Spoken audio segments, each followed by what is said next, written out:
Muy buenas tardes, estimados jóvenes. Vamos a iniciar la teoría de esta tarde, que corresponde a el tema de enfermedad renal crónica. Voy a compartir pantalla un momento para iniciar la sesión.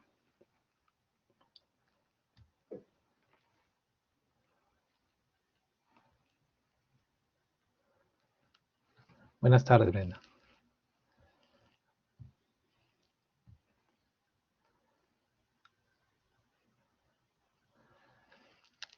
Muy bien. Les agradecería que por favor me confirmen si se ve y se escucha.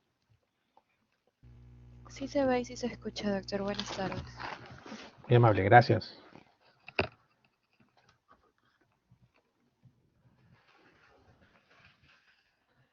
Bien, son 2:15. Vamos a dar inicio en todo caso a la sesión y se irán integrando los demás compañeros de la promoción. El síndrome de insuficiencia renal crónica es es parte del capítulo de la semiología urinaria y renal que reviste una importancia mayor por la implicancia en la mortalidad en nuestros pacientes. Nuestro curso toma este capítulo con bastante énfasis debido a que es un problema de salud pública, ¿no? Hay un impacto significativo en los pacientes, en los individuos, en sus familias, en la sociedad y en los servicios de salud, ¿no? Porque afecta más o menos un 10% de toda la población que vemos comprometidos y se detecta habitualmente en enfermedades avanzadas. En ese sentido, trae una mayor sobrecarga para todo el sistema de salud, provocando una alta morbilidad, hablamos de hospitalización, altos riesgos sobre todo de insuficiencia respiratoria, insuficiencias renales agudas, con sobre todo ingresos a hemodiálisis de manera rápida, ¿no? Debemos recordar que la causa más frecuente de ingreso a diálisis es la nefropatía diabética y la nefropatía hipertensiva. Son las dos causas a las cuales vamos a tener que prestar mucha atención. Recordar que también esta enfermedad renal per se es un factor de alto riesgo cardiovascular.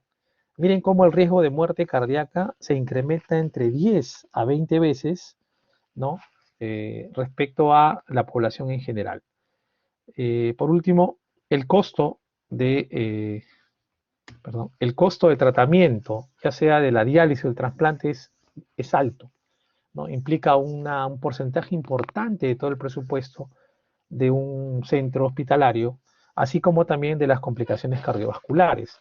Y ahí la importancia de conocer este síndrome, reconocerlo tempranamente y cómo no manejarlo para evitar las complicaciones que estamos conversando. ¿Qué cosa es el síndrome de insuficiencia renal crónica? Lo podemos definir como un síndrome clínico humoral, que va a resultar fundamentalmente de la pérdida sostenida y progresiva de la función renal, ¿no? Pérdida sostenida y progresiva de la función renal. Este síndrome puede variar desde una etapa subclínica, prácticamente con un tema de ser asintomáticos, ¿no? Hasta una etapa bastante florida, ¿no? Cuyo destino final es la uremia, ¿no? Sin embargo, en su fase final, pues puede ser fatal, ¿no? En plazos más o menos largos, a menos que podamos realizar un tratamiento de sustitución, llamado diálisis o hemodiálisis, peritoneodiálisis y o trasplante renal. Estas primeras, tanto la hemodiálisis como la peritoneodiálisis, van a sustituir a la función renal, ¿no? Y por último, el trasplante renal se configura una forma de reemplazo del órgano de una manera mucho más prolongada. Esto se puede realizar en un grupo de pacientes, pero todavía otro gran grupo no se beneficia porque no tenemos la suficiente cantidad de donantes. Entonces, si vemos un riñón enfermo, como el que vemos en la fotografía, podemos hablar de que esta pérdida progresiva de las nefronas, ¿no? De por lo menos 3 meses, según los consensos, es irreversible, ¿no? Y esto, básicamente, la afección se determina por este punto que tenemos de comparación, que es el llamado filtrado glomerular. Si tenemos un filtrado glomerular ajustado a la talla y el peso del metro cuadrado, decimos que con uno menor de 60 milímetros por minuto por 1.63 metros cuadrados, ya está definiendo a una enfermedad renal crónica de carácter instalado y progresivo si es hasta altura de 3 meses o más. ¿Esto a qué nos lleva? A una consecuencia muy concreta. Los riñones pierden su capacidad para eliminar desechos, no pueden ya concentrar la orina y sobre todo no permiten conservar los electrolitos en la sangre. Entonces, ¿esto qué va a generar? Va a generar una situación muy puntual, ¿no? Donde vamos a dar un detalle de lo que es la sindromogénesis o fisiopatología de esta enfermedad. Y acá hay dos ideas claves. Para que una nefropatía dé lugar a este síndrome, debe poseer dos características fundamentales. Dos. Una es que debe ser bilateral y difusa, y la otra es que debe ser lenta y progresiva. Repetimos, para que pueda darse lugar a este síndrome, hay dos características fundamentales de la nefropatía que afecta a los riñones. Debe ser bilateral y difusa y de evolución lenta y progresiva. Distintas teorías han tratado de explicar los cambios fisiopatológicos que acontecen en la insuficiencia renal crónica. Hay la famosa teoría de las nefronas intactas, hay otra teoría de los mecanismos patogénicos de las manifestaciones urémicas. Sin embargo, esas son explicaciones que tratamos de encontrar durante este enfoque fisiopatológico del daño, pero que finalmente lo concreto es que lleva a un nivel de uremia. Y esto es lo que va a repercutir en este síndrome clínico humoral que estamos conversando. La progresión entonces de la enfermedad renal crónica, ¿qué significa? Significa la pérdida de todas las funciones que cumple este órgano. ¿Y cuáles son esas funciones? Filtrado, depuración de sustancias, el mantenimiento tanto cuantitativo y cualitativo del medio interno. Hablamos de electrolitos, ácido base, ¿no? Miren, importante la regulación de la tensión arterial, ¿no? El balance hídrico, cómo el riñón concentra o diluye la orina dependiendo de los volúmenes que nosotros estamos consumiendo. Cómo tiene una actividad mayor sobre la vitamina D al hidroxilarla. Y algo muy importante, la síntesis de eritropoyetina, ¿no? Que va a estimular a la médula ósea para la formación de hemoglobina. Por eso es que cuando el riñón no funciona o deja de cumplir esas funciones básicas, uno de los elementos importantes de este síndrome va a ser la presencia de una anemia. Esta anemia que es muy característica y es muy sintomática en el contexto de todo el cuadro sindrómico. ¿Y esto a qué nos va a llevar? A que este daño progresivo, secuencial, no reversible, ¿no? Va a aumentar en paralelo la mortalidad cardiovascular. Entonces, aquí tenemos este cuadro que nos permite evaluar el filtrado glomerular, por el cual nosotros vamos a saber qué es lo que, en qué fase estamos de la falla renal. Miren aquí, cuando tenemos, por ejemplo, la forma más correcta es recolectar una orina de 24 horas, ¿no? El paciente comienza a orinar hoy 8 de la mañana y mañana 8 de la mañana se recolecta toda la orina en un recipiente, lo que el paciente evacuó ese día. Y esto se lleva a la vez en la mañana, al día siguiente se toma una muestra de sangre, que es una creatinina sérica, y en la orina que se ha acumulado se busca y se dosa la creatinina en orina. Se genera aquí esta ecuación, ¿no? Y el resultado se debe estandarizar, ¿no? A una superficie corporal multiplicando por este factor, ¿no? 1.73 por la superficie corporal del paciente. A partir de ahí tenemos la puntuación para saber si estamos en más de 60 o menos de 60 mililitros por minuto por 1.63 metros cuadrados. Si no tenemos esto, podemos aplicar la fórmula de Cockcroft-Gault. Entonces, aquí vamos a hablar básicamente 140 menos la edad por el peso del paciente en kilogramos, y todo esto dividido entre la creatinemia o la creatinina sérica por 72. ¿Correcto? Si tenemos a la paciente, es mujer, multiplicamos todo esto por 0.85. ¿Por qué? Porque la creatinina básicamente depende de la masa muscular, y como sabemos, la masa muscular en el varón es un poco más alta respecto de las damas. Este segundo cuadro nos permite hacer un cálculo bastante cercano de la función renal, utilizando entonces la creatinina sérica, el peso del paciente y la edad. Y si tenemos en el hombre, se mantiene como tal, y en la mujer hacemos una multiplicación por 0.85. En esta tercera forma también podemos agregar, es un poco más compleja, pero podemos utilizarla. La creatinina, hay un factor, la edad, ¿no? Si es mujer se corrige, también hay un factor de desviación por ser de raza negra, la urea y la presencia de alúmino. Es una fórmula un poco más larga, tal vez poco práctica. Entonces la segunda nos queda mucho más a la mano y es la que utilizamos con mayor frecuencia. Y la primera cuando utilizamos estos estudios para tanto en consultorio como en hospitalización. ¿Qué vamos a encontrar en el cuadro clínico?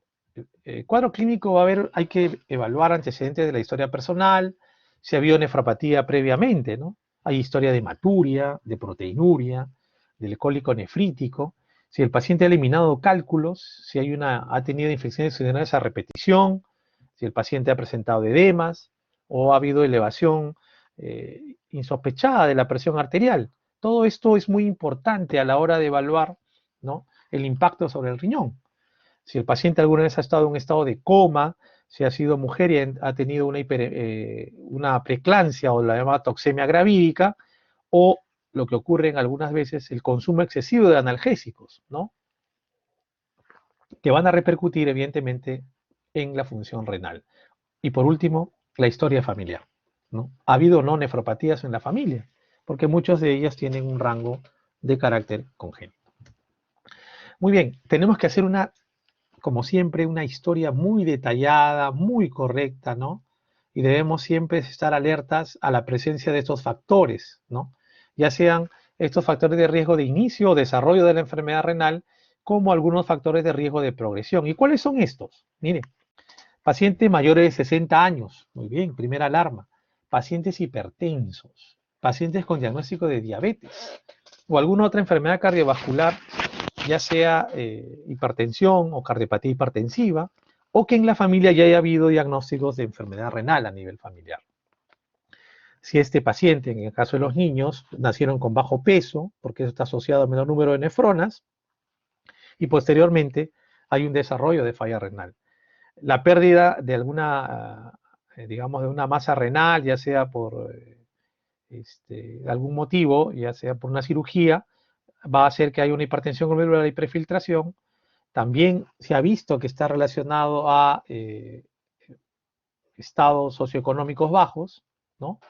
Y estudios epidemiológicos nos hablan de que los pacientes que tienen, digamos, poca accesibilidad a la salud o a la educación o a los niveles económicos, evolucionan más rápidamente y de peor pronóstico respecto a los otros, ¿no? Entonces, todos estos factores tenemos que tomarlos en cuenta en nuestra historia. ¿Qué debemos tener a la hora de hacer un examen físico en la exploración? No olvidemos lo que es muy importante, hay que registrar el peso, hay que ver la talla, las posibles malformaciones y trastornos del desarrollo, sobre todo en los pacientes pediátricos. Obviamente hay que hacer una adecuada toma de la presión arterial, ¿no? Hay que valorar el fondo de ojo para ver si efectivamente hay una retinopatía hipertensiva. Hay que hacer una buena valoración del sistema cardiovascular, ¿no? Soplos, frote, crecimiento, choque de punta, ¿no? Y por qué no, a nivel del abdomen, tener que ver si hay masas o no a nivel palpable, sobre todo en la zona lumbar o en la zona de flancos. En hombres, en los varones, es imprescindible el tacto rectal para examinar la próstata, porque eso está involucrado en una de las causas de uropatía obstructiva y daño postrenal, ¿no? Y en las extremidades, evidentemente, evaluar pues la presencia de edemas, ¿no? Y tenemos que también, por supuesto, tener una exhaustiva evaluación de los pulsos periféricos. Aquí tenemos una imagen muy interesante, ¿no? Cuando nosotros decimos cuántos pacientes conocemos que hay en diálisis y cuántos pacientes se han trasplantado o podrían hacerlo, estamos solamente viendo la punta del iceberg. Porque debajo de esto hay una gran cantidad de pacientes que tienen enfermedad renal crónica o no diagnosticadas o que simplemente no han sido aún evaluados, ¿no? Entonces, miren, este es un universo grande y entonces lo que tenemos clínicamente perceptible es solamente eso, la punta del iceberg. Entonces, la sintomatología de este paciente la vamos a poder dividir en dos fases, ¿no? Cuando tenemos una fase de falla renal crónica compensada, con grados 1, 2, 3 y 4, y la fase de insuficiencia renal crónica descompensada, ¿no? En la fase compensada, recordar que en el grado 1, básicamente se pondrá de vista el aspecto humoral, ¿no? Entonces hay un aumento de la filtración glomerular, ¿cierto? Y aunque la filtración como en sí esté por encima de 50 mililitros por minuto. En la grado 2 ya estamos hablando de ligeros aumentos de la creatinemia y de la urea, ¿no? Se sale del rango normal, ¿sí? Y vamos a tener tasas entre 30 a 50. En grado 3 ya, miren, acá viene, aparece la poliuria con nicturia, ¿no? Y se pierde ya una masa renal importante a nivel de nefronas y ya va apareciendo la hipertensión arterial. La anemia ya se hace evidente, ya es llamativa, y la urea y la creatinina ya están elevadas, ¿no? Ese es el grado 3. En el grado 4, los síntomas anteriores se van a hacer más presentes, están más alterados, la piel se vuelve terrosa, la famosa palidez terrosa, hay manifestaciones digestivas, náuseas, hiporexia, ¿no? Y a veces vómitos, edema de miembros inferiores y hay esta litosis, ¿no? En el aliento. La creatinina aproximadamente puede llegar hasta 10 miligramos por ciento y la urea hasta 100, ¿no? Y generalmente ya en la bioquímica vamos a ver hipocalcemia o hiperfosfatemia. Ya en la fase descompensada, estamos hablando en la fase 5, el cuadro clínico es compatible con el estado conocido como uremia terminal, ¿no? En el cual hay un agravamiento de todas las síntomas anteriores, pero a esto además se agrega una encefalopatía. O sea, el paciente pierde la capacidad de la noción del entorno, hay neuropatías, hay daño óseo, hay calcificación, hay algunas necrosis de los tejidos blandos, el prurito es importante, hay una dislipidemia, metabólicamente ya se presenta una intolerancia a la glucosa, la anemia es muy marcada, hay una tendencia a hemorragia, por lo tanto hay trastornos inmunológicos con predisposición a infecciones, y miren, ocurre una miocardiopatía y, por qué no, también la disfunción sexual se hace presente en todo este contexto clínico de esta fase 5. Muy bien, aquí tenemos una imagen, ¿no?, de cómo la vasculatura y el riñón tienen mucha relación para su función respectiva. Aquí solamente para recordarles cómo se estratifica, ¿no?, la enfermedad renal crónica, como ya lo hemos conversado, del 1 al 5, y en este caso aquí, insuficiencia renal terminal con tratamiento sustitutivo de diálisis, si hay uremia, cuando ya tiene menos de 15. Muy bien. ¿Qué etiología nos involucra esta enfermedad renal crónica? La diabetes es la causa principal de enfermedad renal crónica. Hasta el 40% de los pacientes nuevos que entran a diálisis es por diabetes. No se olvide, por favor. Hipertensión, ¿no? La hipertensión de 25%, y miren, solamente entre diabetes e hipertensión llega a un 65% de las causas, que es muy importante. Después le siguen algunas glomerulonefritis, enfermedades intersticiales, ¿no? Por ahí algunas cistitis y muy bajo las neoplasias. Entonces, diabetes e hipertensión son lo que nosotros debemos estar muy enfocados en reconocer tempranamente. En el sistema nervioso van a haber encefalopatía, polineuropatía, a nivel hematológico, la anemia, ¿no?, la disfunción plaquetaria, muy importante. A nivel cardiovascular, la hipertensión y la cardiopatía isquémica, ¿no? Y la famosa pericarditis urémica cuando el proceso se ha avanzado. Aumenta el riesgo de enfermedad cerebrovascular. A nivel articular, pues va a haber una enfermedad ósea, ¿no? Finalmente, una artritis gotosa, la famosa pseudogota. A nivel respiratorio va a haber edema pulmonar, congestión y derrame, y en el sistema digestivo el paciente de forma clásica, náuseas, vómitos, hiporexia, y puede haber, como no, una úlcera gastroduodenal. A nivel nutricional prima pues la malnutrición. Hay paciente que va perdiendo masa muscular, va perdiendo una serie de aspectos. Hay trastornos en la insulina y resistencia periférica está aumentada y se alteran un poco las tasas de algunas de las hormonas. La menorrea en la mujer se hace presente, en la piel hay una hiperpigmentación, una cerosis, ¿no? Y hay unas calcifilaxis, que son calcificaciones de las partes blandas. Pero miren, no solo hay depresión, sino que a nivel de laboratorio, la natremia, disnatremias, hipocalcemia, hipopotasemia, la acidosis metabólica, ahora que estamos teniendo miren, toda una coyuntura de aspectos que se van juntando a nivel metabólico que van a comprometer la función renal. Los signos físicos relacionados en la piel, ya hemos visto, la insuficiencia renal crónica, sobre todo por retención de urocromos, ¿no? Va a dar este color, las reacciones por rascado, ¿no? Asociado a hiperpara secundario, es muy importante. La hipertensión está presente en el 80% de los pacientes, ¿no? El edema agudo de pulmón y periférico, sobre todo cuando hay un síndrome nefrótico.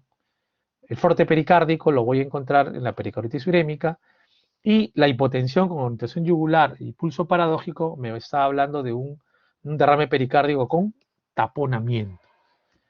Entonces, esta es una fotografía de una paciente que hemos tenido con una insuficiencia renal, estadio clínico 5, una nefropatía diabética.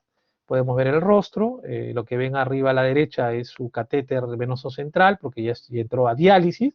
Hay una palidez, ¿no? Y el aspecto corredondeado por los edemas en este caso. Esta es otra paciente también, miren, una señora mayor que llegó a estadio 5 de la enfermedad renal. Ella desarrolló una enfermedad que se llama vasculitis sistémica, ¿no? ANCA positivo, una polingitis microscópica. ¿Y por qué es así más rubicunda?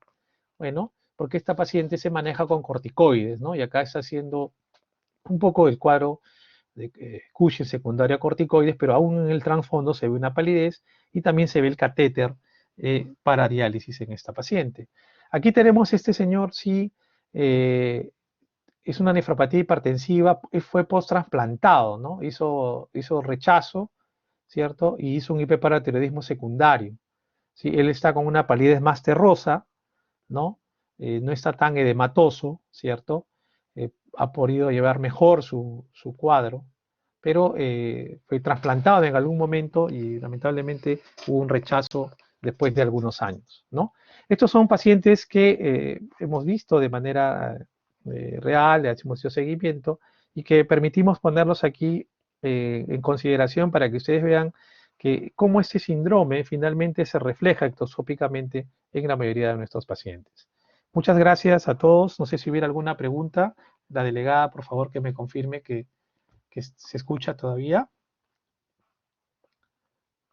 Voy a Sí se dejar de escucha, compartirla. doctor. Ya.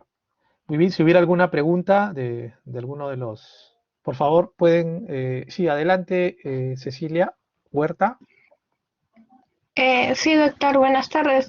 Tenía una curiosidad. A los adultos mayores, ¿cuál es más recomendable? ¿Que se realice una hemodiálisis o una diálisis peritoneal? Es una muy buena pregunta. La diálisis peritoneal tiene indicaciones, es mucho menos, vamos a decir, sobre el paciente, la implicancia hemodinámica es menor.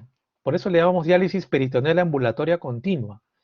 El tema es que para hacer diálisis peritoneal, que es una diálisis de más baja intensidad y con un beneficio muy similar, tenemos que generar un catéter a nivel del abdomen, a nivel del peritoneo. Hay que cambiar unas bolsas, ¿no? Varias veces al día y requiere de mucha colaboración del paciente y de un familiar.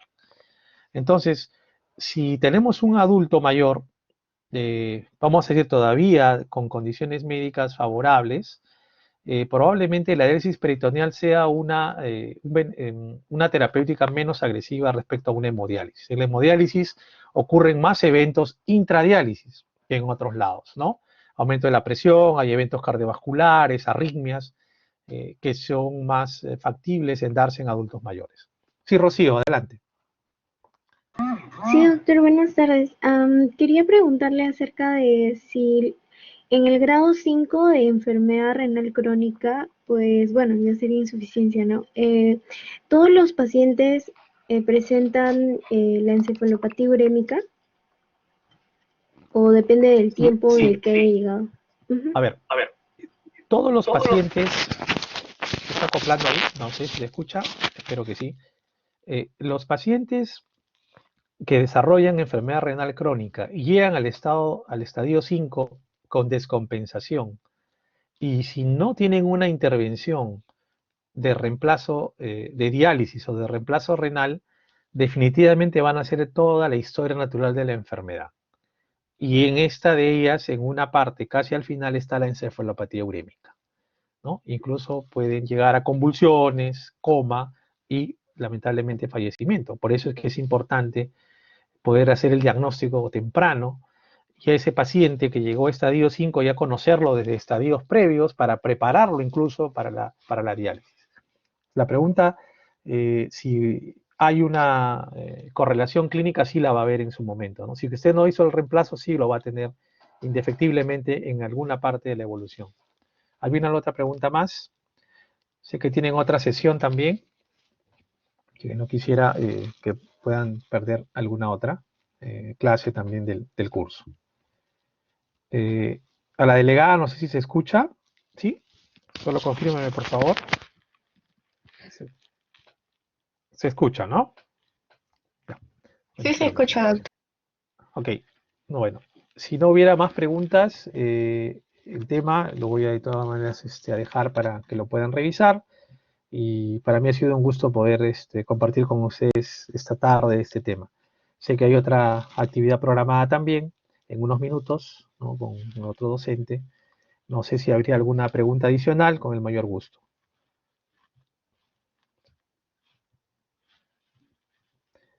Ok, muy bien, gracias Rocío, gracias a ustedes también, a todos muy buenas tardes, muchas gracias por su atención. ¿Ya?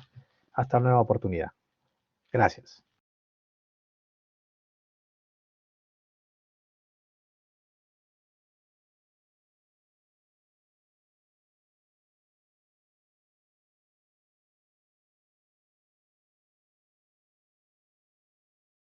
Doctor, disculpe.